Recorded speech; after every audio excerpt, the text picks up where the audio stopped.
What are these? So you get 3 stones, and you give one of the stones to Eevee. Then Eevee evolves into Flareon, Jolteon, or Vaporeon. Which one's your favorite? My favorite evolution is Jolteon, but the best artwork here is, to me, is going to be Light Vaporeon, which was featured later in the series.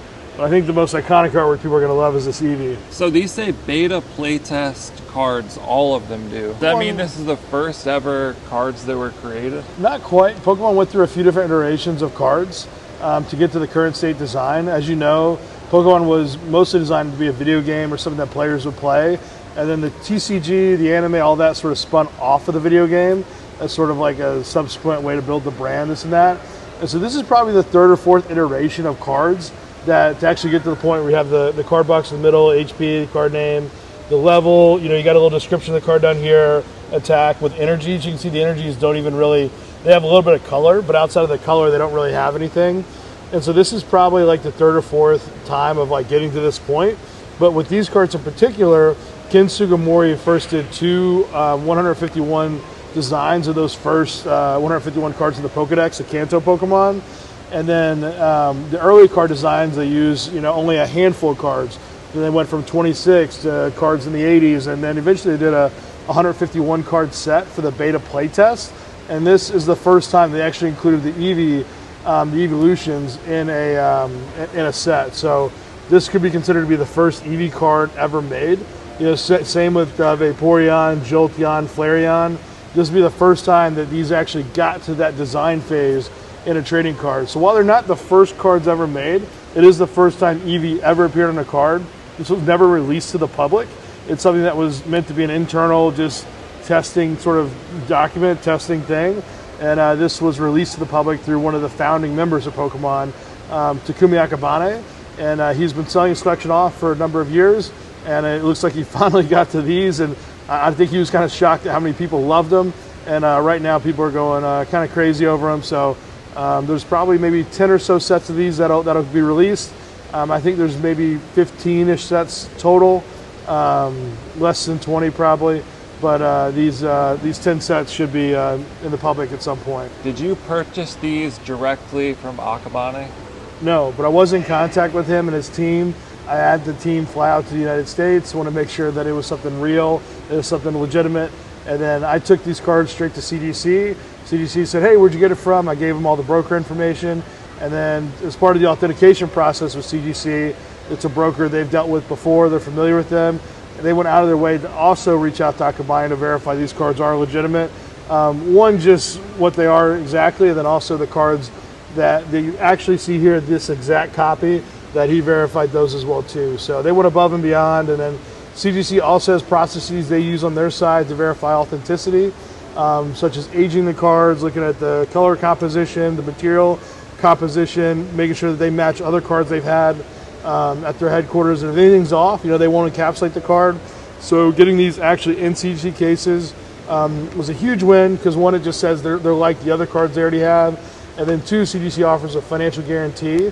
And so if these cards, for any reason whatsoever, came out to not be what they are, CDC would reimburse in full for full market value, which is, to me, pretty awesome. So you have 2 sort of layers of authenticity and confidence, and just gives you confidence in a purchase if you're buying something as obscure as this. But to me, this is hobby history. It should be in a museum somewhere someday, and it's talking about the first Eevee ever. So this says mounted on card. Can you explain exactly what that means? So mounted on card is essentially where they took a piece of cardstock. So printer paper is obviously too flimsy, this and that. It would damage, you hit the corners, whatever it may be. They took actual cardstock, very similar to what you see today. US-based cardstock is really 2 thicker layers of cardboard with a black, thin sort of piece of paper in the middle to kind of help with the hollow flow piece. And this is really just one thin, piece of cardboard. It's a little sturdier, a little thicker. You can handle it well, this and that. And they took 2, basically, in my opinion, I'm not an expert on this, but they took sort of 2 sheets of printer paper. They cut out the Eevee. I don't know if they actually cut it out, but to me it looks like it was cut off from a bigger piece of paper. And then it was glued onto the cardstock. And then on the back, they did that the same way, where they glued it onto the back of the cardstock. So having the cardboard, having something thicker, more durable, something you can play with, something that's going to last a little bit longer, something that holds that sort of integrity a little bit together, way better than printer paper. They really just glued it together. And the border you see, to me, it doesn't seem like it was like supposed to be a border. It seems like they just sort of made it like a little bit thinner, so like it didn't like hit the edge of it or something.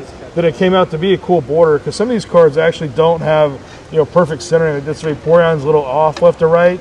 It's kind of like they just wanted it to sit in the middle of it, and then probably afterwards that border looks really, really nice. And you know, they had Magic the Gathering cards and other examples of trading cards to go off of, but it's like they could have, you know, brought that out to the border, but you would have seen like edges fraying and a bunch of other issues and stuff like that. In the final, you know, rendition of this, that border turned yellow, which I think there was some sort of lore, some sort of like fun fact where at one point it wasn't going to be yellow, it was going to be something else. So like to see the white border stuff, anytime you see that, it always feels like a test print of some sort. But no, in reality, it's a thick piece of cardboard, two thin pieces of printer paper, you know, one on the top, one on the bottom. It's kind of cool the glue doesn't really bleed out or anything. It's kind of, I don't know how the process worked, that they use like, to me, and when I was in elementary school, we used a stick of glue and, you know, just put it all on. But you don't really see any clumping or any of this or that. But it does look like this was kind of more of a manual, you know, sort of cut process. And there are some examples of these where the cut is a little off, and you'll see the card next to it kind of showcase. So it's speculated that these may have been on like, you know, bigger sheets and they just, you know, sort of cut, but we don't actually know that process. I've asked those questions to Akabani and his team, and we're just still waiting on feedback for those items. But you know, it's there are some translations, some language barrier issues. So getting the exact process is tough, because the brokers aren't experts either. The brokers are sort of like the trust people, the people that can trust Akabani with his sort of collection, bring it to us, ensure the transaction goes through, sort of protect, you know, me financially, them with the product integrity, you know, all those different pieces. Well, him financially, me with the product integrity, to make sure the transactions execute successfully. But they're not the product experts. Only Akabani, to me, is going to be the expert on some of these products. Do you have any concern with the authenticity or transparency of anything around these? I think I had some concerns initially.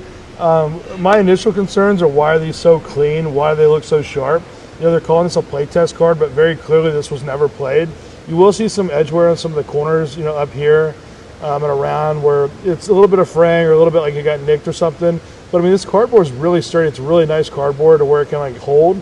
But even if you were stacking these, this and that, to me, you would see some surface scratches. And every one of these copies I've ever gotten has been sleeved, either in a penny sleeve or in a binder sleeve. And so, like, to me, that's pretty concerning. And then it's also like, why is the back so blurry? You know, almost every one of these copies I've seen, the back isn't as like sharp as you would want it to be. And it's like, if you're able to print the front kind of in this way, like some of the front is a little blurry in certain areas. It's like, why wouldn't the back be blurry? Do they like print it on like lower DPI, where they just firing it off? Do they just make a bunch of these and just kind of mix and match them with the cards? And so, like, to me, it just seems kind of odd that this will be the case. And then there's just some kind of odd things too. But the cool part about history is, like, you know, you can ask the questions and you get the right source. You know, you can have confidence in that source. But like, we can't like say that Pokemon was perfect, they did this the right way. Like, we can't say, oh, the cards are this, this, and this, that's how they should go. It's like, these were guys who were video game experts who were just trying to make a trading card game. And sort of the story that happened, that the way it all unfolded, like, that's going to be told to us. Like, we can't just predetermine that story. So the fact that you do have these irregularities and things that are odd, to me, is also kind of cool. I think we should still question it. I think we should still like push back on it and kind of say, like, you know, is it real? Like, you know, I think that's a good thing for the hobby, but it is cool that it doesn't seem like some perfect story. Like, it's kind of like, you do see the beauty and sort of the misfits and things like that. So I kind of like how it comes together. Do you have concerns with these being printed recently rather than in the 90s? I don't have concerns. I've asked CDC that question, just for like their independent opinion. They don't think they are. You know, I've asked Akamai directly, you know, like, hey, like, you know, like, tell me exactly. And he said, no, everything was made in 1996 or earlier. And so there are some of these that believe that may have been in 1995. And so that's been directly answered to me. So I've got basically two different people who I would consider to be much more authority than myself to answer that. And so it kind of helps a lot to have that. What do you value this set at right now? I would sell the set today I would like $60,000 for the set. I think it's very fair, given that EV has several comps in the 5-figure range. These are not the top grades for the Evolutions, but having them all as a set is very difficult. If you were to buy these cards directly from the source, they're probably going to ask more for them raw. You know, I did a couple bigger deals, so it kind of helped drive the average cost per card down a little bit, and so far all of my sales have been below my cost, so you know, on average. So I would like to get something that actually covers costs. So, but I don't think you're going to be able to find these for, you know, I think that's a very, very fair ask for the other options available for these cards. And the EV is a top grade. It's a 10.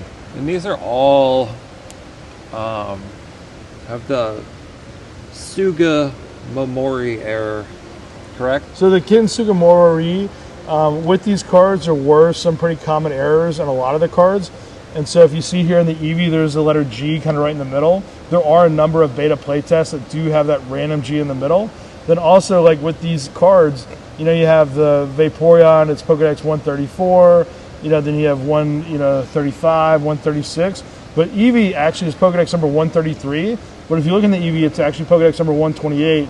So in addition to some errors like Kin Sugimori, they got the Pokedex number for Eevee wrong. And what we found is there's around 4 cards in that 151 set that have the wrong Pokedex number.